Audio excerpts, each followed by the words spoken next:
നമസ്കാരം. നാസ് സിനിമ വിഷൻ്റെ പുതിയൊരു വീഡിയോയിലേക്ക് എല്ലാവർക്കും സ്വാഗതം. ലാലേട്ടൻ പൂർവാധികം ശക്തിയോടെ തിരിച്ചു വരുന്നു. എമ്പുരാൻ എന്ന ഒറ്റ ചിത്രം മതി പത്മശ്രീ ലാലേട്ടന് തൻ്റെ പദവിയെല്ലാം തിരിച്ചു പിടിക്കാൻ. എമ്പുരാൻ എന്ന ചിത്രത്തെക്കുറിച്ച് പറയാനുള്ള കാരണം, ആ ചിത്രത്തിൻ്റെ ചിത്രീകരണം ആരംഭിച്ചിട്ട് വർഷങ്ങളായി. എന്തിനാണ് ഇത്രയും കാലതാമസം വരുന്നു ഷൂട്ടിങ്ങിന് എന്ന് ചോദിച്ചു കഴിഞ്ഞാൽ, വിദേശ രാജ്യങ്ങളിൽ നിന്നാണ് ഇതിൻ്റെ ഭാഗവും ചിത്രീകരിച്ചിരിക്കുന്നത്.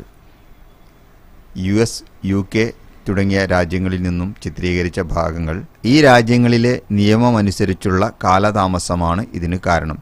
ഷൂട്ടിംഗ് ലൊക്കേഷനുകളുടെ പെർമിഷനും മറ്റു കാര്യങ്ങളുമായി. പൃഥ്വിരാജിൻ്റെ സിനിമകൾ ഇതിനു മുൻപ് നമ്മൾ കണ്ടിട്ടുണ്ട്. ലാലേട്ടനെ വെച്ച് 2 ചിത്രങ്ങൾ ചെയ്തിട്ടുണ്ട്. അതിൽ ലൂസിഫറിൻ്റെ 2ാം ഭാഗമാണ് എമ്പുരാൻ.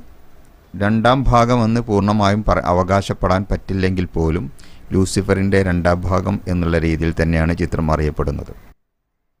സാങ്കേതിക വിദ്യയുടെ കാര്യത്തിലാണെങ്കിലും, അതിൻ്റെ ക്യാമറ മികവിൻ്റെ കാര്യത്തിലാണെങ്കിലും, എഡിറ്റിങ്ങിൻ്റെ കാര്യത്തിലാണെങ്കിലും എല്ലാം പൃഥ്വിരാജിൻ്റെ അഭിമുഖങ്ങളിൽ നിന്ന് നമുക്ക് മനസ്സിലാക്കാൻ സാധിച്ചത് ഏറ്റവും മികച്ച ആധുനിക സജ്ജീകരണങ്ങളോടുകൂടിയുള്ള ചിത്രീകരണ രീതിയാണ് ഇതിൽ ഉപയോഗിച്ചിരിക്കുന്നത്.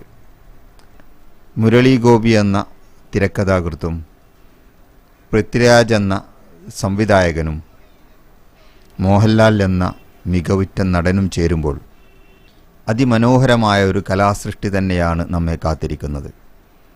ഇത്തരത്തിലുള്ള ആധുനിക ടെക്നോളജി യൂസ് ചെയ്തിട്ടുള്ള ചിത്രങ്ങൾ മലയാളത്തിൽ എന്ന് പറഞ്ഞാൽ ഇതിനു മുമ്പ് ഇറങ്ങിയിട്ടില്ല എന്ന് തന്നെ വേണമെങ്കിൽ പറയാം. അത്രയ്ക്ക് കൂടുതൽ ടെക്നിക്കൽ സൈഡിൽ ഒരുപാട് ഇൻവെസ്റ്റ് ചെയ്തിട്ടും അതിനുവേണ്ടി ഒത്തിരി റിസ്ക് എടുത്തിട്ടുമാണ് പൃഥ്വിരാജ് എന്ന സംവിധായകൻ ഇതിനെ അണിയിച്ചൊരുക്കുന്നത്. ഹോളിവുഡ് ത്രില്ലർ സിനിമകൾ ചിത്രീകരിക്കാൻ ഉപയോഗിക്കുന്ന ആരി അൽസ 65 എന്ന ക്യാമറയാണ് ഇതിന് യൂസ് ചെയ്തിട്ടുള്ളത്. അതിനോട് ചേർന്ന എഡിറ്റിംഗ് സംവിധാനങ്ങളും ചേർത്താണ് ഈ ചിത്രം ഒരുക്കുന്നത്. അതുകൊണ്ടുതന്നെ സംഘടന രംഗങ്ങളുടെ ചിത്രീകരണങ്ങളും മറ്റുള്ള ആക്ഷൻ സീക്വൻസുകളുമെല്ലാം അതിമനോഹരമായിട്ട് ആസ്വദിക്കാൻ പറ്റുന്ന രൂപത്തിലായിരിക്കും ചിത്രം പുറത്തിറങ്ങുന്നത് എന്നാണ് അണിയറയിൽ നിന്നും അറിയാൻ സാധിച്ചത്.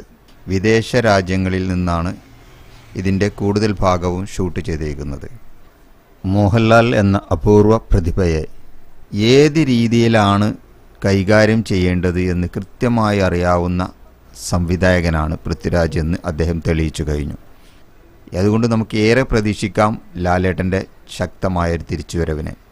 തുടർന്നുള്ള ചിത്രങ്ങളും നല്ല സ്ക്രിപ്റ്റും നല്ല സംവിധായകരുമാണെങ്കിൽ ലാലേട്ടന് ആദ്യത്തേക്കാൾ കൂടുതൽ പെർഫോം ചെയ്യാനും ആദ്യത്തേക്കാൾ പവർഫുള്ളായിട്ട് നമ്മളിലേക്ക് തിരിച്ചു വരാനും ഒത്തിരി നല്ല സിനിമകൾക്ക് ഭാഗമാകാനും സാധിക്കും. കാരണം നമ്മുടെ എല്ലാം ലാലേട്ടനായി മാറിയതും മെഗാസ്റ്റാർ എന്ന പദവിയിലേക്ക് എത്തിയതും ഇതുപോലുള്ള ഒട്ടനവധി പ്രതികൂല സാഹചര്യങ്ങളെ തരണം ചെയ്തുകൊണ്ട് തന്നെയാണ്.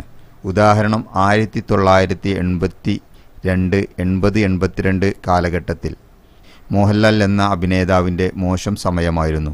ഒത്തിരി സിനിമകൾ പരാജയപ്പെട്ടു. ഫീൽഡിൽ ഔട്ടായി നിൽക്കുന്ന സമയത്താണ് തമ്പി കണ്ണന്താനം സംവിധാനം ചെയ്ത രാജാവിൻ്റെ മകൻ എന്ന ചിത്രത്തിലൂടെ ഒരു വമ്പൻ തിരിച്ചുവരവ് മോഹൻലാൽ നടത്തിയത്.